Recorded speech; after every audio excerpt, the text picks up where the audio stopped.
নামে 2 লক্ষ স্টুডেন্টের কাছ থেকে 10,000 কোটি টাকা হাতিয়ে নেওয়া হয়েছে। এই রিপোর্টের ধরে আমরা দেখি যে শিক্ষা মন্ত্রণালয় যে ভর্তির বিজ্ঞপ্তিটা দেয় সেখানে বলা আছে যে শুধুমাত্র সেশন ফিটা নিতে পারবে, কিন্তু এক শ্রেণীতে উত্তীর্ণ হওয়ার পরে পরবর্তী শ্রেণীতে কোনো ভর্তি ফি নিতে পারবে না। কিন্তু অলমোস্ট দেখি ম্যাক্সিমাম স্কুলগুলোই পূর্ণ ভর্তি ফির নামে অভিভাবকের কাছ থেকে বিপুল পরিমাণে অর্থ হাতিয়ে নেয় এবং আমরা সবাই কম বেশি এটা ভুক্তভোগী। আর যেহেতু শিক্ষা মন্ত্রণালয়ের বিজ্ঞপ্তিতে থাকে সেশন ফি নেওয়ার জন্য, কাজে এই স্কুলগুলো যে টাকাটা নেয় এটা পুরোপুরি ইলিগালি।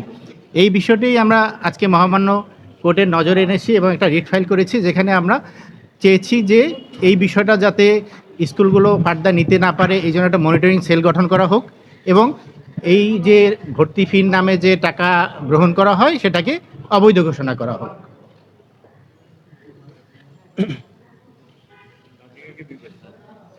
আমরা বিবেদী করেছি শিক্ষা সচিব, তারপরে জয়েন্ট যুগ্ম সচিব এবং মাধ্যমিক শিক্ষা মন্ত্রণালয়ের যিনি সচিব থাকে ওনাকে, ডাইরেক্টর, এবং প্রাথমিক শিক্ষা অধিদপ্তরের যিনি ডাইরেক্টর থাকে তাকে বিবাদী করেছি।